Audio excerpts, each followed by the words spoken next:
नमस्कार दोस्तों, आप सबका बहुत बहुत स्वागत है तो फर्स्ट डिबेट में। जैसे कि आपको ज्ञात है दोस्तों, महिला बिल पास हो चुका है। मोदी है तो मुमकिन है, कोई बात नहीं। तो दोस्तों, कांग्रेस ने इसमें अपना काम शुरू कर दिया है। सपा के लोग ने भी अपना काम शुरू कर दिया। कांग्रेस की तरफ से कहा गया है कि इसमें ओबीसी महिलाओं के लिए आरक्षण हो, और सपा के नेताओं ने कह दिया कि इसमें समाज मुस्लिम महिलाओं के लिए भी आरक्षण हो। उनको इतना ज्ञात नहीं कि इस धर्म के आधार पर संविधान कोई आरक्षण नहीं देता है। तो दोस्तों, अमिताभ अग्निहोत्री जी ने इनके प्रवक्ताओं की अच्छे से क्लास लगाई है और उनको ज्ञान दिया है।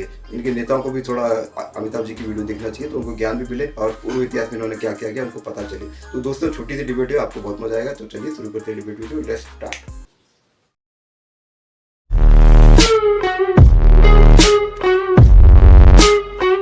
रत्नाकर जी, आपसे एक सवाल है मेरा, उसका जवाब जरूर दीजिएगा। बाकी फिर आप मणिपुर से लेके जालंधर तक बोलिएगा, आपकी आजादी है। लेकिन कृपा करके मेरे सवाल जरूर दें, क्योंकि मेरे लिए बहस बेकार। हम भाजपा कांग्रेस की प्रेस कॉन्फ्रेंस थोड़ी ना आयोजित कर रहे हैं, वो अपने अपने घर करिए भाई, यहां तो सवाल जवाब हो। एक सवाल है, मिसेस गांधी ने आज कहा कि ओबीसी को इसमें रिजर्वेशन दीजिए। ओके, सेकंड थॉट है, कभी भी अगर संविधान बदल सकता है तो कांग्रेस का विचार बदलना कौन सी बड़ी बात है, अच्छी बात है।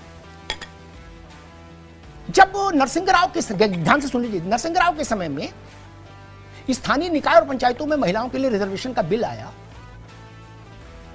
उस समय कांग्रेस को यह पता नहीं था कि देश में ओबीसी महत्वपूर्ण है। क्लॉज डाल देते नहीं कि नगर पालिकाओं में ओबीसी के लिए होगा। एक दूसरा, विधान परिषद और परिषदों और राज्यसभा, इनमें आरक्षण की व्यवस्था का जवाहरलाल जी से लेके मनमोहन सिंह तक कभी भी ले आते नहीं। कोई रोक थी, कोई हाथ पकड़ा था मामला की कहीं ने? रत्नाकर जी। अमिताभ जी, देखिए, जहां तक आज सोनिया जी का प्रश्न है, सोनिया गांधी ने जो सदन में अपने वक्तव्य को दिया है, निश्चित रूप से मैं ये कहना चाहूंगा कि उन्होंने इस प्रस्ताव का जो है समर्थन किया है और उन्होंने अपनी राय रखी कि अगर यह आरक्षण बिल महिलाओं के लिए आता है 33% का, तो निश्चित रूप से उसमें भागीदारी सबकी सुनिश्चित की जाए, चाहे वह पिछड़ा वर्ग हो, अति पिछड़ा वर्ग हो, हर वर्ग की भागीदारी सुनिश्चित की जाए। तो ये आज समय की मांग है, और समय की मांग है तो उसको सत्ता शासन को सुनना आवश्यक है। लेकिन भारतीय जनता पार्टी, नहीं, मेरा सवाल आप फिर भटक गए, अब आप जालंधर तक चले जाओगे। मेरा निवेदन, तो एक बार रुक जाओ बाबू, मैंने निवेदन किया, मुझे 2 विषयों का एक एक लाइन का उत्तर दे दो, फिर आप क्या यहाँ घूमो, आपकी आजादी है। मैंने 2 प्रश्न पूछे। जब आप स्थानीय निकाय में महिलाओं के लिए रिजर्वेशन लाए थे नरसिंह राव, तो उस वक्त आपने उसमें ये क्लॉज क्यों नहीं डाला जिसकी मांग आज आप कर रहे हो? आपने विधान परिषद और राज्यसभा में इसके लिए ये रिजर्वेशन हो, इसकी व्यवस्था क्यों नहीं की, पंडित जी से लेकर मनमोहन सिंह तक? ये मैं पूछ रहा हूं। अभी आपने अमिताभ जी एक बहुत बड़ी चीज कही जी, कि संविधान कोई कुरान तो है नहीं जी, कि एक बार लिख गया है तो उसमें अक्षरशः सबको पालन करना पड़ेगा।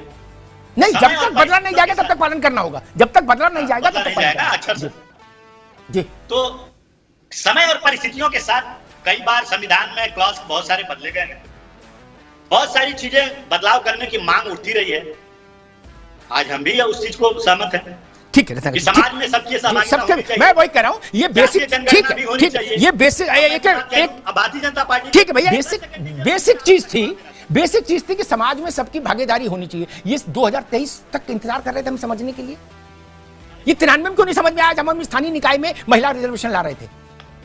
वो भी वुमेन रिजर्वेशन था और उसके तहत तो हजारों लाखों पद थे। एक, और दूसरी बात, विधान परिषदों में महिला का आरक्षण जवाहरलाल जी से लेके मनमोहन सिंह तक क्यों नहीं हो गया?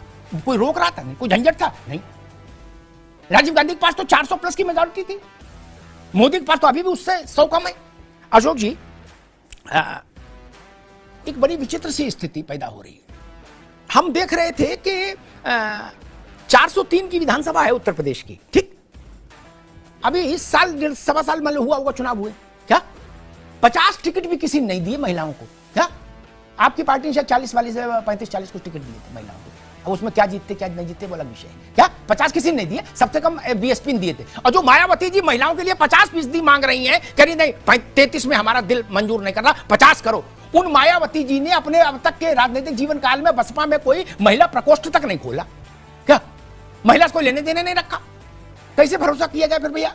अशोक जी, देखिए अमिताभ जी, हमारी पार्टी ने 42 महिलाओं को टिकट दिया था 2022। 50 नहीं दिया, मेरी बात गलत थोड़ी होगी। मार्ग आप क्या कोई मोबाइल देखे? मैं गलत नहीं बोलता, मोबाइल देखने की जरूरत नहीं। जी देखिए, ऐसा है कि जो रिप्रेजेंटेशन की बात है, समाजवादी पार्टी ने हमेशा इसकी चीज का समर्थन किया है, हमेशा महिला आरक्षण का समर्थन किया है, लेकिन उसमें जो क्लॉज है ओबीसी महिलाओं का, उसमें जो आरक्षण है वो अलग से होना चाहिए। इसलिए होना चाहिए, ये अगर नहीं होगा अमिताभ जी, तो इस देश का लगभग 70-72 करोड़ महिला आबादी है, उसमें से लगभग 52% ओबीसी महिलाएं हैं, और ये 52% आबादी के साथ नाइंसाफी होगी। और ये नाइंसाफी, अच्छा एक प्रश्न अशोक जी, आप अनुमति द्वारा छोड़ो मोदी जी को, आप बुद्धिजीवी आदमी हो, एक सवाल मेरे ध्यान में आ गया, भी पूछूं। 70 करोड़ महिला, भूल चूक लेनी देनी, 70 करोड़ आदमी पुरुष, ठीक, महिला में 50 करोड़ ओबीसी हैं, तो पुरुष में भी 50 करोड़ ओबीसी हैं, ऐसा तो है नहीं कि कहीं महिला ही ओबीसी हो गई, पुरुष नहीं हुआ घर में ओबीसी, ठीक। उनके लिए 10 साल आप मनमोहन सिंह की सरकार चला रहे थे क्या? नेताजी चिट्ठी लगाई थी अपनी राष्ट्रपति के यहां लगातार, क्या हटने नहीं दी चिट्ठी उनने, हाथ टिकाए रहे, बोलते थे उनसे मनमोहन सिंह से कि भाई ओबीसी के लिए रिजर्वेशन कर दो पार्लियामेंट में, क्या कहीं नहीं किया यादव जी? अमिताभ जी देखिए, नहीं वही तो निवेदन कर रहा हूं मैं बता रहा हूं, आप और लालू यादव मिलके मनमोहन सिंह को एक दिन मिल लेते, या तो करते या सरकार जाती, या तो उनको करना पड़ता या सरकार जाती, तब आप लोग नहीं माने। अमिताभ जी देखिए ऐसा है, ये जो महिला, अरे मैंने निवेदन क्या वो नहीं सुना आपने? आप करें ओबीसी के लिए अगर आप रिजर्वेशन करा देते उस वक्त, तो महिला पुरुष सबको लाभ मिलता। महिला पर रोक है क्या? आज जो एससी एसटी का रिजर्वेशन है पार्लियामेंट में, विधानसभाओं में, उसमें पुरुष क्या केवल पुरुष का ही अधिकार, महिला को रोक है क्या? बताइए ना। नहीं, उसमें महिला पुरुष दोनों का है, उसमें कोई दिक्कत नहीं है। तो वही तो मैं आपसे पूछ रहा हूं अमिताभ जी, आप भी भारतीय जनता पार्टी की तरह हमेशा भूतकाल में चलते हैं, आप कभी वर्तमान की भी बात करें। आप सरकार में हो तो वर्तमान में पूछ लें, आप सरकार में हैं, आप के बनाई बिल पार्लियामेंट में डिस्कस होगा नहीं ना? आपके पास 3 सांसद हैं, भूतकाल का नहीं पूछे, वर्तमान कैसे पूछ ले? बताओ ना प्रभु, गजब कर रहे हो भाई। महिला आरक्षण का देखिए, महिला आरक्षण का बिल जो है आज पेश हो रहा है ना, आप आज की बात करिए, आप भूतकाल में चले जाएंगे, 1960 में चले जाएंगे, 1947 में चले जाएंगे। नहीं, आप कहना ये चाह रहे हो, ठीक। अशोक यादव भी रुक जाइए, मैं प्रशांत पटेल के पास चलूं। अशोक यादव जी कहना दूसरी बात चाह रहे हैं, शब्द दूसरे चुने, वो ये चाह रहे हैं कि हमारे वो जख्म न कुरे दो जिसमें हम बिना आवरण नजर आ जाएं, सिर्फ इतनी सी बात है। मैंने मोटी सी बात पूछी, आपके समर्थन से 10 साल सरकार चली, मुलायम सिंह की चिट्ठी से, लालू यादव के समर्थन से, लालू जी तो मंत्री थे, आपने पिछड़ों को विधानसभा और लोकसभा में रिजर्वेशन क्यों नहीं दिला दिया? ये कोई गुनाह है पूछना क्या? आप पार्टी छोड़ दो, हम नहीं पूछेंगे, राजनीति से बाहर हो जाओ, नहीं पूछेंगे, समाज सेवा में लग जाओ, नहीं पूछेंगे, बाबा आमटे से थोड़ी पूछेंगे, लेकिन चुनाव भी लड़ोगे बोले पूछो नहीं, ये नहीं चलेगा भाई साहब ना। सब एक ही कुएं का पानी पी रहे हो, ठीक, इसलिए कोई ज्यादा होशियार ना समझो। हमारे मित्र रत्नाकर भाई ने कहा कि चुनाव को दृष्टि में रखकर, बात अच्छी है। एक छोटी सी बात बता दे रहा हूं, अभी महिला आरक्षण पे बहुत बहसें होंगी, रत्नाकर भाई को सब जगह बहुत जगह जाना होगा। मनमोहन सिंह की सरकार चुनाव में जा रही थी, अंगुरी भर चुनाव दूर था, अचानक से कैबिनेट बुलाई, जाटों का आरक्षण घोषित कर दिया। क्या बोले अब मजा आ जाएगा, पश्चिमी उत्तर प्रदेश, हरियाणा, राजस्थान टन हो गया। क्या भैया लोग सुप्रीम कोर्ट चले गए, सुप्रीम कोर्ट ने खाट खड़ी कर दी। बोले कोई आंकड़ा है? बोले नहीं। कोई सर्वे कराया? नहीं। कोई अध्ययन कराया? नहीं। अपने अपने मन से मान लिया कि 100 में 4 जाट है। बोले जी, बोले भगवान को क्या कैंसिल कर दिया रिजर्वेशन। वो भी सत्यनारायण कथा नहीं थी। रत्नाकर बाबू, ये सियासत चीज ही ऐसी है भैया, कुआं तो वही है, पानी सब वही पी रहे हो, मुश्किल तो यही है। आप परमार्थ निकेतन में थोड़े रह रहे हो। अशोक यादव जी, जब मान लीजिए आप फर्रुखाबाद में चुनाव में जाओगे, इटावा में जाओगे, कन्नौज में जाओगे, है ना, यूपी कोई जगह मान लो, और वहां कोई आदमी आएगा आपके पास और आपसे पूछेगा कि भाई आपने मुसलमानों को महिला आरक्षण में आरक्षण देने की अलग से पैरवी क्यों की, तो आप क्या जवाब दोगे?